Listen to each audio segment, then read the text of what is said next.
চান্দা আব্বাস ডেকে নিয়ে বলেছে, ভাই আপনি সরাসরি কেন পোলাপানের কাছ থেকে টাকা চান? আমার কাছে অডিও আছে। আপনি পোলাপানের কাছ থেকে সরাসরি কেন টাকা চান? ভাইজান, আপনার যদি কিছু লাগে তাহলে আপনি আমাদেরকে জানায়েন। মানে চান্দা আব্বাস যেই সিস্টেমে চান্দাবাজি করে ওই সিস্টেমে চান্দা। এখন নতুন তো হঠাৎ করে পেয়েছে, ছেলে বিশাল বড় এক সমন্বয়ক, বাপ চান্দাবাজি শুরু করেছে ওপেনে, পোলাপানে 5,000 টাকা নেয়। আমার কাছে 5,000 টাকা বিশাল ব্যাপার। এখন তো এক একজন রাজপুত্র, বিশাল রাজার পূর্ব পরম্পরায়, বংশ পরম্পরায় তারা হাজার হাজার কোটি টাকা, নবাবী বংশের সব কয়জন সমন্বয়ক। ওনারা এখন গিয়া প্রথম আলোর অফিসে যায়, তারপরে আরে বাবা রে বাবা, নতুন নতুন পাঞ্জাবি পরে তারপরে যায় বয়ান দেয়। এরে বেটা, তোদেরকে বলছিলাম যে ভাই তোরা এই একটা আন্দোলন করছিলি, এই আন্দোলনে কে কেমনে ঢুকছে, এখানে কারো কারো বিরুদ্ধে অনেক অনেক রেকর্ড আছে ভাই। এই ওবায়দুল কাদেরকে বর্ডারে পাস করে দিয়ে আসার অভিযোগও তো ওনাদের অনেকের বিরুদ্ধে উঠেছে। সেগুলো জবাব পেয়েছি নাকি আমরা? বলে জবাব দেন। ওনারা এখন সুশীল হয়ে তারপরে টাকা পয়সা তো কিছু হয়েছে, 5 জন 6 জন 7 জন এই যে কয়জন এখন আসেন সামনে, ওনারাই খালি জুলাই যোদ্ধা। আর সেই জুলাই যোদ্ধারা কই? আরো অনেক সমন্বয়ককেও তো আমরা দেখেছি যে গোপনে বিভিন্ন জায়গায় বসে জীবনের ঝুঁকি নিয়ে তারা এই ভিডিও বার্তা দিয়েছিল। এই ভিডিও বার্তা আমরা প্রচার করেছি। সেই জুলাই যোদ্ধারা কোথায়? আজকে ঢাকা বিশ্ববিদ্যালয়ে একটা নির্বাচন হয়েছে, সেখানে এনসিপির অবস্থান কোথায়? ছাত্র শক্তি নামে কালকে একটা সংগঠনের দেখলাম, ছাত্র শক্তি তারা করছে, 8-10টা পোলাপান নিয়ে তারা মিছিল করছে ঢাকা বিশ্ববিদ্যালয়ের মতো জায়গায়। কত লোকবল তাদের! তাদের এখন মূল টার্গেট হয়েছে 10টা, বিএনপির সাথে দামাদামি হচ্ছে, জামাতের সাথে দামাদামি হচ্ছে, 10টা মনোনয়ন তারা চায়। এই 10টা মনোনয়ন নিয়ে তারপরে যদি 7-8টা বা 5টা যদি এমপি হইতে পারেন, এইটাই ওনাদের মূল টার্গেট। এই টার্গেট নিয়ে ওনারা এখন সংসদে যাবেন। ভাই, প্রথম আলো ডেইলি স্টার পত্রিকার অফিস কালকে হয়েছে, ভাঙচুর হয়েছে। 71 টিভি ভাঙচুর করেন না আপনারা? এই গত নির্বাচনের এই গত 5 তারিখই তো 71 টিভিও ভাঙচুর হয়েছে, তাই না? আরো কয়েকটা গাজী টিভির পুরো ভবন শুধু জ্বালায় দিয়েছেন, দিয়েছেন না? সেটার ব্যাপারে কই?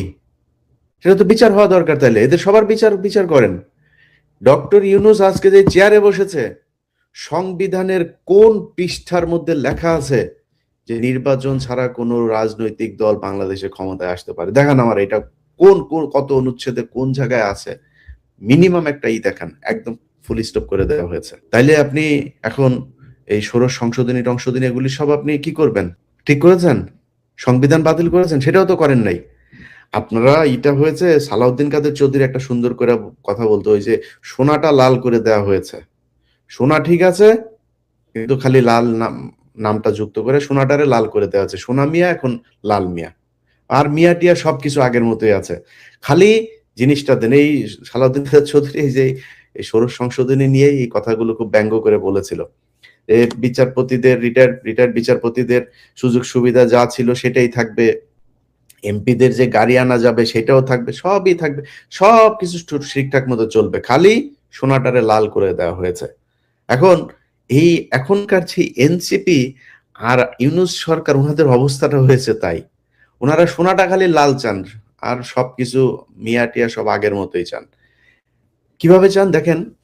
প্রথম আলো, এই প্রথম আলো তারেক রহমানকে বানিয়েছে খাম্বা তারেক, কোকোকে বানিয়েছে দুর্নীতিবাজ, ড্রাগ এডিক্টেড এই কোকো, তার মাকে বানিয়েছে জঙ্গিদের নেত্রী, একদম স্পষ্ট।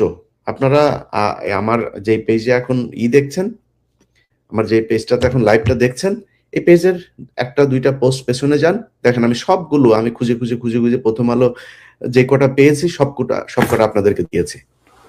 সেখানে স্পষ্টভাবে বলছে তারেক রহমান, এই তারপরে বাবর, হারিস সহ 4 জনের নাম দিয়েছে, এরা নাকি মহা দুর্নীতিবাজ। তেল চুপচুপে তারেক রহমান কার্টুন এঁকেছে আলপিনে, আমি দিয়েছি আমার এই ফেসবুকের ওই পোস্ট দেখেন। দিস ইজ প্রথম আলো। যদি আপনি মনে করেন, মানে আপনি কোন পয়েন্টে আসবেন ভাই বলেন? কারণ আপনি এটারে যদি বলেন মব, তাহলে 71 টিভিতে যে হামলা হইলো, গাজী টিভিতে হামলা হইলো, এর আগে সময় টিভিতেও হালকা পাতলা হামলা হয়েছে, তাহলে ওগুলি এর আগে বসুন্ধরার ভেতরে যায়, তারপরে বসুন্ধরা গ্রুপের মিডিয়াতে ওইখানে কেউ হামলা হয়েছিল, তাহলে সেগুলো বিচার করেন। আর যদি না মনে করেন যে না আমরা একটা বিপ্লবী সরকার, আমরা একটা বিশেষ পদ্ধতিতে আমরা এসেছি, তো বিশেষ পদ্ধতিতে যদি এসে থাকেন, তাহলে বিশেষ পদ্ধতিতে যাদের রক্তের বিনিময়ে আসলেন তাদের বিচার করবেন না? তাদের হত্যার বিচার হবে না এই দেশে? সময় টেলিভিশনে মানুষ আজকে কেন রাস্তায় নামে? কারণ আপনাদের যেই কারণে মানুষ আপনাদের বসিয়েছিল, কোনোটাই মানুষ পায় নাই, কোনো মানুষ পায় নাই। আজকে হাদি মারা যাওয়ার পরে স্বরাষ্ট্র উপদেষ্টা, পুলিশের উনি বিশেষ প্রতিনিধি, আইজিপির উপরে ক্ষমতা আপনার খোদা বক্স, এই খোদা বাক্স বউ পোলাপাইন শালা টালা দিয়া টাকা কামাইতেছে। স্বরাষ্ট্র উপদেষ্টা, আত্মীয় স্বজন সব যা আছে। কালকে প্রথম আলোতে গিয়েছে পুলিশের আইজিপি কেন গিয়েছে জানেন? পুলিশের আইজিপি গিয়েছে হলো পুলিশের আইজিপির বউ আমারে গত 1 বছর আগে ফোন করলো। সে 1 বছর আগে ফোন করেছিল, ওই যে চান্দাবাজ দুইটা আছে না, সাকিব চান্দাবাজ আর ওই যে নাগরিকের টিটো চান্দাবাজ, এই দুই চান্দাবাজ মিলে এক পোস্ট করে ওর কাছে টাকা চাইছে। তো টাকা চাইছে, আর পুলিশের আইজিপি বউ আমারে ফোন দিছে, ইলিয়াস ভাই আপনি আপনার জায়গা থেকে একটু আমারে নিয়ে একটু লাইভে আসেন, ওরা তো উল্টা পাল্টা কথা। আমি বলি কি লিখছে, ওরা লিখলে তো সমস্যা কি? কয় ভাই দেখেন, এই আমার তো বিয়ে হয়েছিল আপনার ভাইয়ের সাথে, আমি তখন আসলেই পুলিশের এএসআই ছিলাম, আমাদের এই হাসপাতালের ভেতরে একটা ইয়ের ভেতরে আমরা ছিলাম, ওইখানে আমাদেরকে ধরে ফেলেছিল, ধরার পরে আমরা বিয়ে করেছি, বাট আমরা দুইজনকে ভালোবাসতাম। এখন এইটা তো ভাই এখন যদি সামনে আসে তাহলে তো মান সম্মানের ব্যাপার। তো এই নাগরিক ফেসবুক পেজের এই দুই চাঁদাবাজরে যদি তারা এত ভয় পায়, তাহলে প্রথম আলোর কি পরিমাণে ভয় পায়? প্রথম আলো বাধ্য করে যায়, বেটা এখানে আয়, এসব অফিস ভ্রমণ করে যা, কয়েকটা মিডিয়াতে নিউজ টিউজ করায়। তারা করছে এইভাবে, তাদেরকে জিম্মি করে তারপরে নিউজ করাচ্ছে। আপনি এখন যদি বলেন ইউনুসের জিম্মি করতে চান, পারবেন তো? ব্যাপক দুর্নীতি করেছে ইউনুসের ভাই ভাতিজা, এক অপূর্ব নামে এক ভাতিজা আছে, যত লুটপাট আছে সব করেছে। এই যে আসিফ মাহমুদ, এমন কোন লুটপাট আছে যেটা সে করে নাই? এমন মিনিমাম কোন জায়গা আছে যেটা করে নাই? এই যে মাহফুজ আমার কাছ থেকে টাকা চেয়েছে 1 কোটি টাকা, আমার কাছ থেকে চেয়েছে। এই যে বাংলা এডিশন দেখেন না, এই বাংলা এডিশন মাহফুজ দিতে যায় নাই।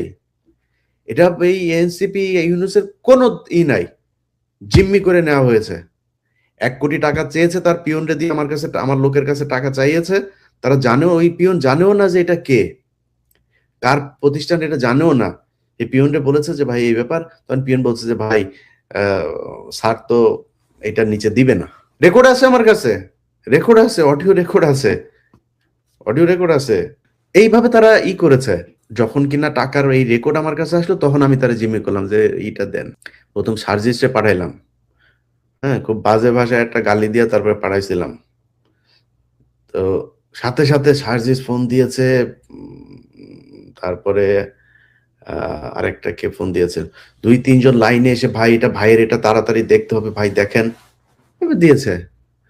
চোরের বাচ্চারা সব কটা চুরি করেছে, চুরি করে টাকা পয়সা কামায়া এখন ওনারা ওই যে পিছনে এই যে এতগুলি পোলাপান যে আপনার জীবন দিল, এই পরিবার, আহতের পরিবার, কারোর কোনো খোঁজ নাই।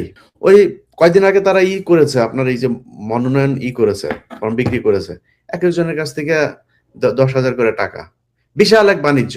ওই রিক্সাওয়ালা ছেলেটা আমার কাছে কান্নাকারি করে প্রতিদিন, ভাই ওরা তো ভাই ধান্দাবাজি করতেছে ভাই, এই এত টাকা পয়সা আমাদের কাছ থেকে নিচ্ছে। আমি মনে করছি যে এই পোলাটারে বোধহয় ওরা মনোনয়ন দিবে, মনে হয় যেখানেই দেখ এক জায়গায় দিবে। সেই ছেলেটাকে দেয় নাই তো, তুই আগে জানিস না? ওরে যে দিবি না, ও রিক্সা চালক দেখে ও পাপি। তোরা সব শিক্ষিত, এই কারণে এখন তোদের টাকা টাকা পয়সাটা আছে, নতুন নতুন পাঞ্জাবি, দামি দামি ব্র্যান্ডের জুতা টুতা ঘড়ি টড়ি ইয়েতে আসছে, বিদেশে টাকা পয়সা হয়েছে, তোরা বিশাল আকারে কিছু একটা। তো ও টাকাটা নিলি কেন? ও টাকাটা কিসের জন্য নিলি? ও টাকাটা ফেরত দিয়ে দিবি, কিন্তু রিক্সাওয়ালারা আমি কিন্তু লাইভে নিয়ে আসবো, টাকা ফেরত দিয়ে দিবি আরামসে।